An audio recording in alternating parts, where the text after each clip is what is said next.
All right, welcome back to Beagle Eye Visions Internet. So, YouTube actually let me upload the previous episode, even though they did censor the first part of the episode. They did let me upload the last half of the episode. That was episode number 39, featuring Nathan Redette on the CubbyWhole podcast. That episode is amazing. I highly recommend you go back and listen to the entire episode yourself. Just because Nathan Redette is such a legend. Nathan and Nate Cap are such legends. On this episode, we're on episode number 40. It's called Subversive Use of Sacred Symbolism, Part 2. This is a Nate Cap and Brandon Martin episode, so it should prove to be a very good one. They do mention the Seed 4 conference, and I will put a link to the Seed 4 conference in the description of this video. I also want to mention that I have no goals for this episode. I'm gonna go to Jamaica Plain because I'm over encumbered and I need to drop off all this junk, get it out of my inventory, and then I'm probably gonna go back to I forget what it's called, Thicket Excavations, because I just did a mission there a couple episodes ago. I'll see if the water got excavated out of the place, and I worked all weekend. I'm super exhausted, but Boston Celtics just won the game versus Cleveland. That was a really good game. I watched half of it at work. Work was horrible. Work was horrible all weekend, being a slave all weekend. But I finally get to play some Fallout, do some grinding. I'm very excited. I've been looking forward to this all day, hanging out with Squirt Dog and just relaxing and shooting Raiders in the face in Boston, because we're in Boston. Shout out to Boston Celtics. Excuse me. Ooh, I'm parched. Probably dehydrated. Alright, so we're gonna start grinding, and here we go. Let's get some knowledge. Thanks for choosing Beagle Eye Visions for your entertainment.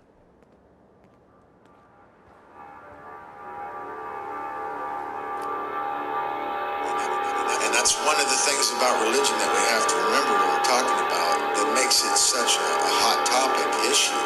It's because we're talking about law. Who gets to be God? Who gets to be God's deputies? Who is the Most High? Who is the divine authority?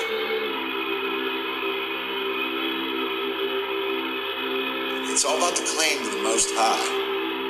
The only way that somebody can be higher than us is if we give away our power. Hey, we just ran into a bookstore on Beagle Eye Visions. Like, this is awesome. I'm about to go in here and record a book review, bro. Because there's nobody, we're all equal. But we're not equal in our knowledge, so ultimately I think it does have to be a hierarchy, but it has to be a cooperative hierarchy, like a bee colony. It's about what our value system is, what we care about.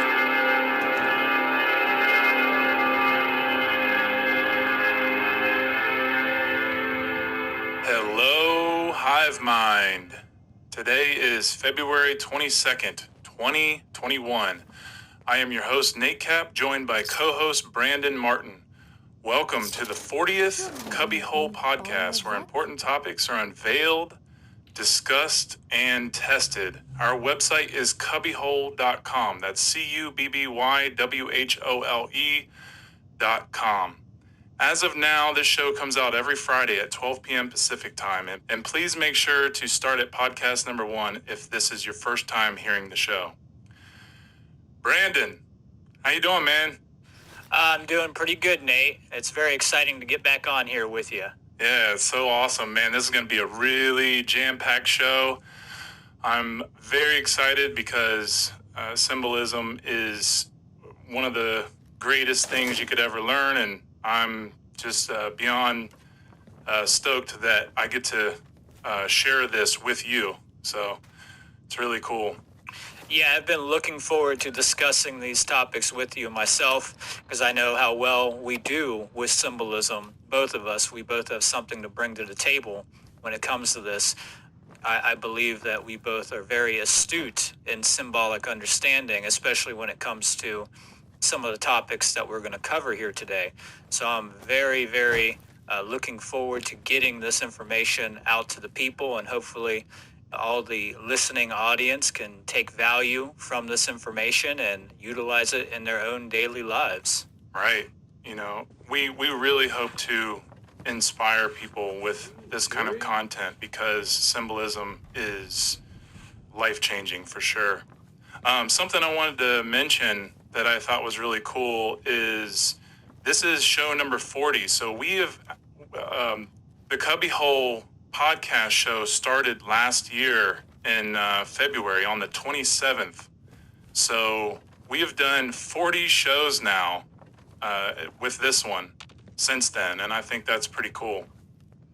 Yeah, I think it's amazing how much content we cranked out in a year, and we really started to put more effort into it later, at the end of last year, and started cranking out, multiple episodes each month. And it's just astounding how far we have come, so quickly with a new podcast like this. So I think we've done very well with that. For sure.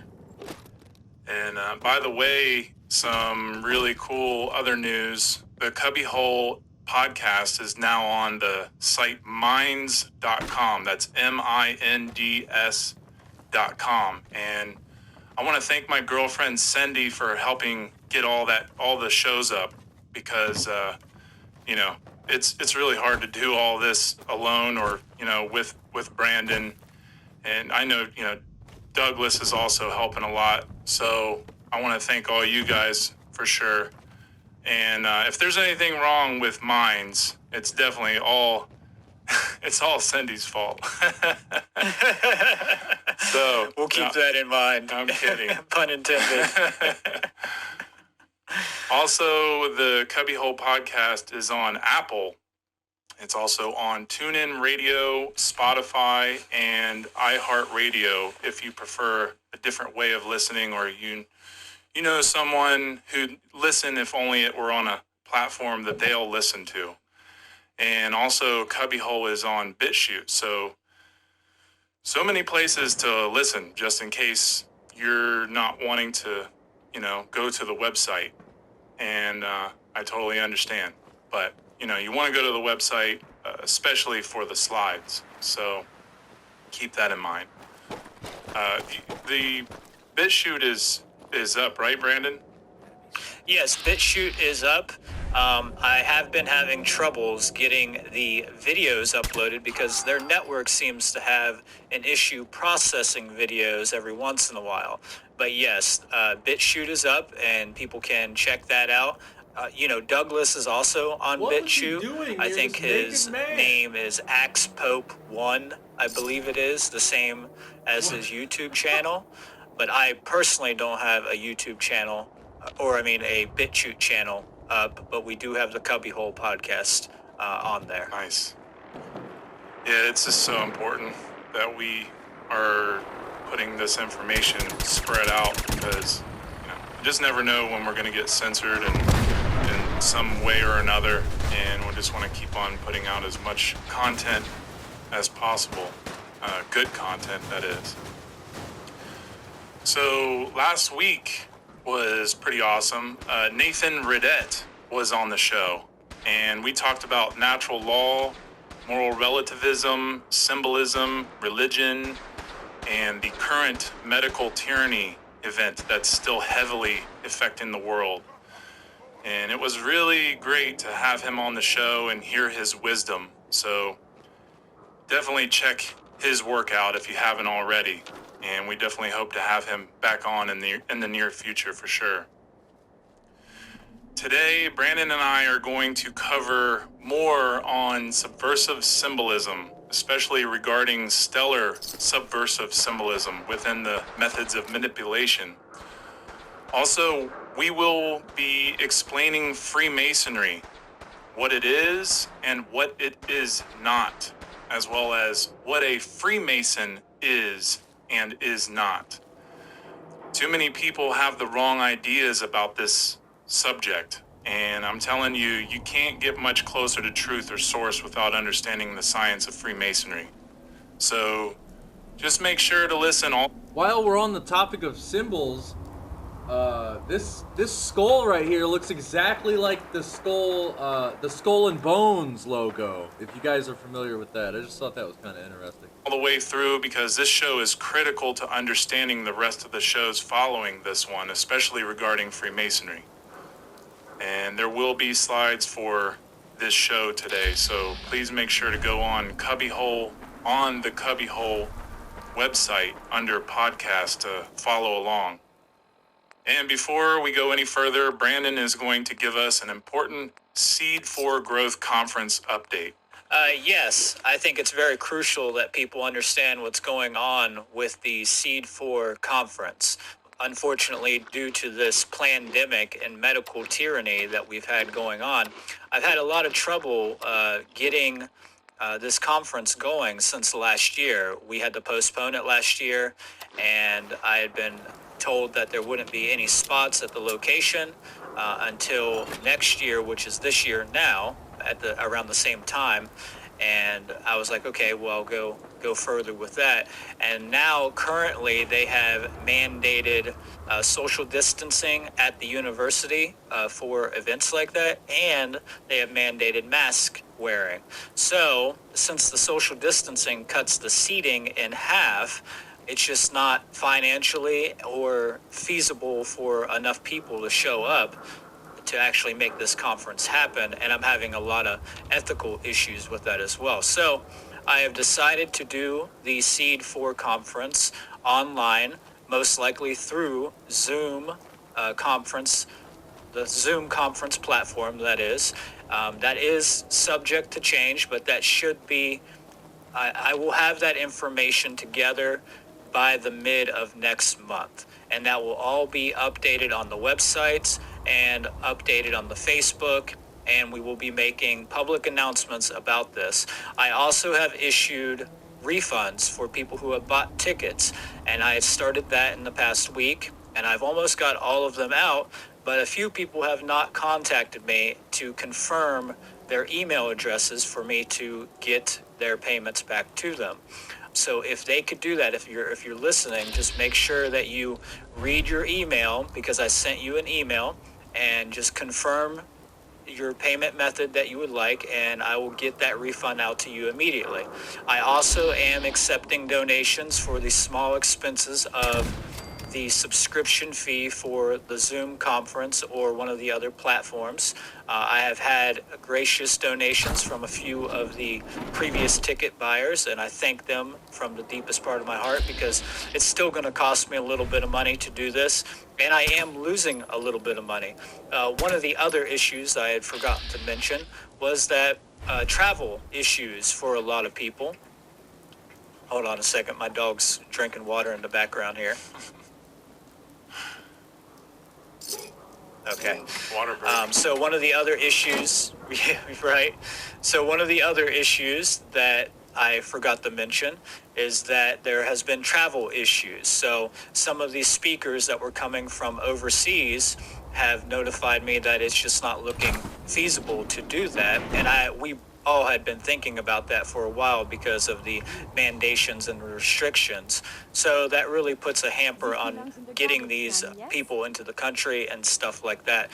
But that's not the sole reason for that.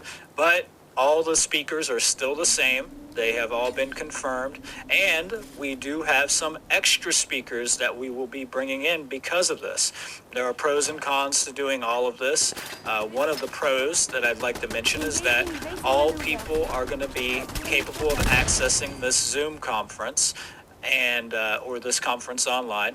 And this means that people from all over the world can tune in, and they don't have to worry about the travel expenses and things like that. So I think that's a great benefit. It also reduces the amount of monetary association with this as well, you know, so people don't really have to buy anything, but donations are definitely welcome to help get this conference moving.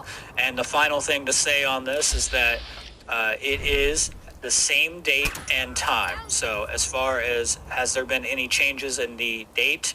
No, it will be March 15th and 16th, and the times should all stay the same as well. So keep your eyes open.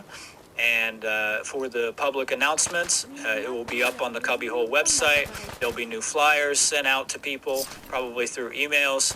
And also, you know, we will be talking about it here on the CubbyWhole podcast as well in the coming weeks. I really appreciate you taking the time to get that all figured out and arranged. And, you know, it's so much work, and to have to work around all this other garbage tyranny is just so frustrating. And it's like I told Nathan Redette last week, it's kind of like the fact that we don't get to see each other, doing this conference through a screen is kind of like a mask. But it's not going to shut us up, at least. And, we just got to keep trying and doing everything that we can to the best of our ability. So. I agree with you, Nate. It is very horrible that they are forcing us into a corner like this, that we actually have to use things like this where we can't come together at this level. But I expect no less, and I expect that it's going to get far worse as we move forward with this political rhetoric that they are spinning. So I do think that we need to be prepared to use whatever means and tools that we have at our disposal to make sure that we continue to push forward with this information. Right. Well, I'm going to go ahead and get into the content for this show. I wanted to remind everyone that in show number 38, Brandon gave a really great introduction to subversive symbolism, and you may hear some similar rhetoric in the beginning of this show today, especially on symbolism itself.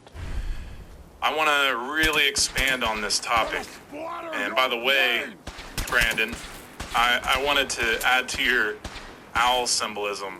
I just realized that looking down over the Statue of Liberty, it actually kind of looks like a giant owl.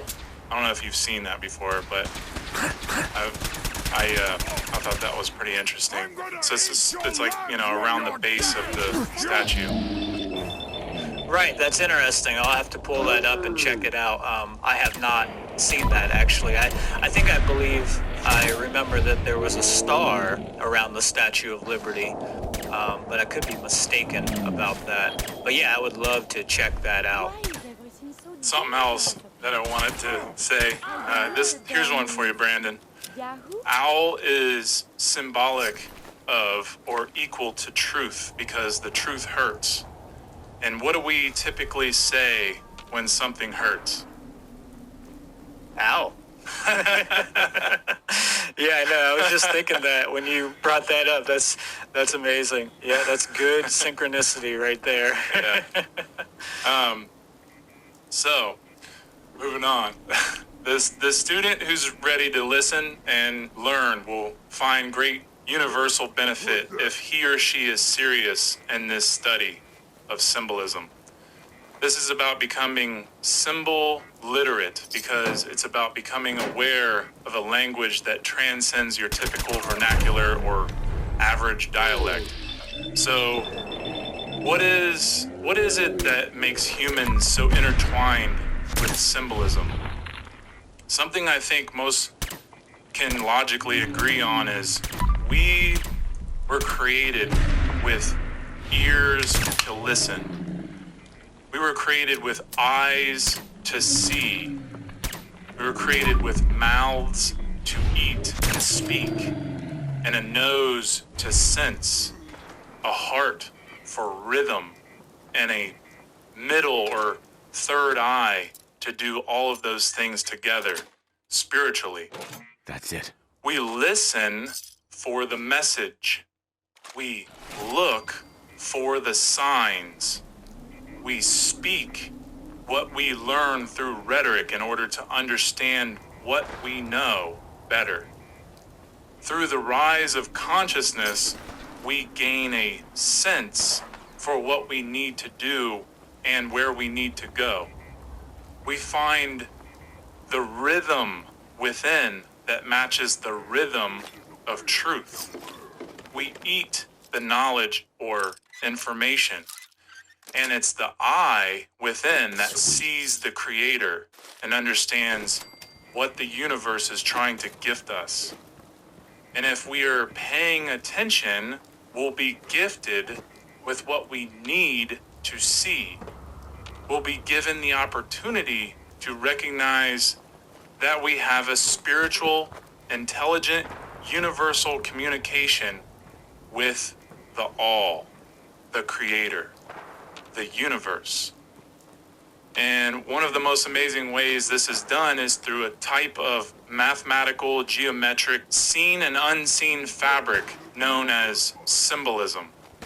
Symbols are a pure universal type of language, all through the universe. A language of way less ambiguity than written words, because written words have barriers because of all the different dialects. Words are fragmented symbols, but of pure symbols. And of course, in our modern day, we need words to help describe the meaning of symbols in order to reconnect to their purity. Symbolism and allegory are what we use to decode the words of ancient texts. And that's the sacred science. And it's also what we use to learn lessons with and to unveil mystical secrets within. The word symbol is derived from a Greek verb, which signifies to compare one thing with another. To be without desire for insight or imagination when studying symbolism, to basically not be stimulated beyond the obvious, then symbols remain a locked and literal mystery. And I hear many people say there's no scientific proof that symbolism actually does anything, or that symbols are only what we want them to mean. And the truth is, there's way more to it. And symbolism actually is a science that modern science is barely catching up to, honestly. And that's really what needs to be understood. And we're going to observe this. The mystics have been preserving and teaching the sacred science of symbols pretty much forever. And to the minds who dismiss symbolism as an only man-made construct, then, just ask yourself why geometry is found all throughout nature. Okay, so now let's look at some organic visual symbols found in nature to get a better idea of why and how symbols are ubiquitous and reveal our connection to them, simply using nature's spiritual mirror, or the tool of correspondence in connection with some high-powered microscopes. If you go to the slide with the green geometric hexagonal figure, this is a photo published back in 2012. And with some really amazing technology, researchers managed to capture this beautiful photo of an atom. And what we're looking at here is the smallest unit of ordinary matter that forms a chemical element. And an adult human is made up of around 7 octillion atoms. And that's a very interesting number, 7 octillion. So, looking at this photo, it's important to note the individual geometric atomic bonds are coherently visible, and the hexagonal shape is clearly evident with an arrangement of 13 hexagons, which corresponds to Metatron's cube, also very similar to a beehive. And Metatron's cube includes all 5 platonic solids hidden inside itself, symbolizing the underlying geometric patterns found throughout our universe. And you can see those 5 platonic solids in the slides. And they are the tetrahedron, the octahedron, the hexahedron, the icosahedron, and the dodecahedron. Also, you'll see the slide of the Metatron's cube next to the atom, which is very undeniably correspondent. So let's look at some other magnifying geometric particles. And there's as you see in the slides, you'll see the snowflake. Now look at that. That is vibratory intelligent geometry right there. And of course, as are all of these images. And this snowflake is an organic symbol as well. And it's made up of what? It's made up of water. And what are humans mostly made of? That's right, water. Water is information. Very intelligent information. And when we study the science of cymatics, then we recognize the intelligent vibratory communication happening between material symbolism and the spiritual plane of symbolism, because it's about understanding their relationship and how our subconscious mind is relating them to organize, to recognize the deeper connection. And when we become conscious of this, we organically connect and resonate with symbolism in a much higher and aware way. And if you're looking at the slides and you're seeing the giant cubes, the tannish, sandish looking cubes, those are actually super magnified grains of salt, which are hexahedrons. And then we have the dodecahedron expressed as a living organism. And technically, it's a coastal phytoplanktonic algae. And it's interesting because the dodecahedrons have 12 faces, but as you see here, there are 5 concaved folds in each pentagon shape, which means there's actually 60 faces, which is pretty wild. And then the green chickweed grain of pollen, and again in the shape of the dodecahedron. It's pretty amazing. So the universe is made of pure vibration, or waves of motion. Nothing is at rest. Symbols harmonize throughout the universe. Symbolism resonates. It's about understanding phi harmonics, which are a natural part of our evolving field of consciousness. So the reason we have to observe these things like this in nature is because it educates us to become symbol literate, which gives us a better understanding that we are, in fact, symbols ourselves. We're symbols vibrating and having the potential to align with other symbols in order to discover higher communication with the universe or the creator or nature itself. The more we discover ourselves, the more symbols can reveal or reflect something to us. Symbols are a type of eternal spiritual landmark filled with heritage left to those who are willfully seeking to align with the one great spirit within nature. Basically, to align with that which is pure in order to be fully raised. The esoteric study of tarot is the Gnostic core of the great book of symbolism. And it is an occult tradition that has been around for thousands of years and mostly used by the wrong people who use it against people who are ignorant to the symbols as a means of control over the mind. And when the mind is controlled by the exterior or by exterior beings, then the spirit and body fall into that control automatically. And when we hear the phrase, awaken the spirit, it simply implies reconnecting with spiritual nature, or, what's known as the one great spirit. So awakening the spirit is about taking back our rightful position in nature as sovereign beings, and becoming symbol literate is a major key to understanding our connection to nature, which is, in turn, it is freeing. That's what it's about, freeing ourselves. And it is said that the impact of a symbol and the pursuit to decode a symbol may lead us in many different directions. And one of the first things a good symbol does for us is it shows us just how ignorant we are.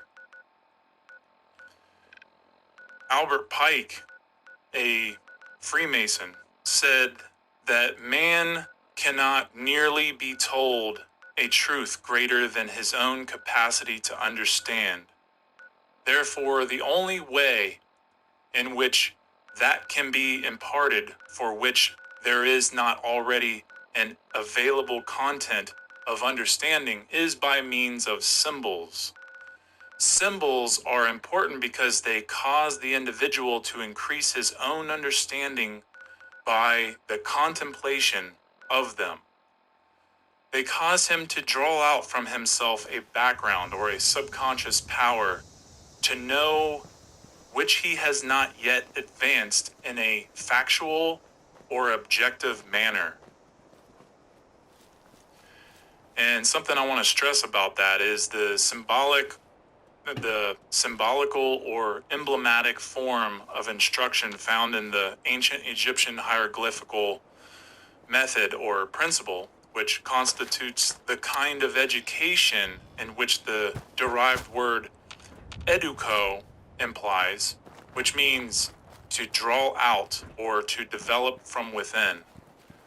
So an educated person isn't just someone who has an abundance of generalized or specialized knowledge. An educated person is someone who's developed the faculties of the mind that they may selflessly acquire anything they want or its equivalent without violating the rights of others, while knowing how to transcend dogma and be honest enough to realize their ignorance, recognizing how much work still needs to be done. And as Brandon pointed out in the other show, symbols are neither good nor evil. All right, that's a great stopping point. I'm going to take a little break, give Squirt Dog some water, and I'm going to save it right here. We'll keep moving forward towards thicket excavations, and we're going to keep grinding. I thought I had something intelligent, smart, and clever to add on to what Nate was saying here, but I guess I'm a little too tired. Like I said, I worked all weekend. But I'm having an absolute blast. As sarcastic as that sounds. But yeah, we'll be right back. I'm gonna keep grinding. Thank you if you made it this far, and stick around for the next episode. Stay tuned and stay golden.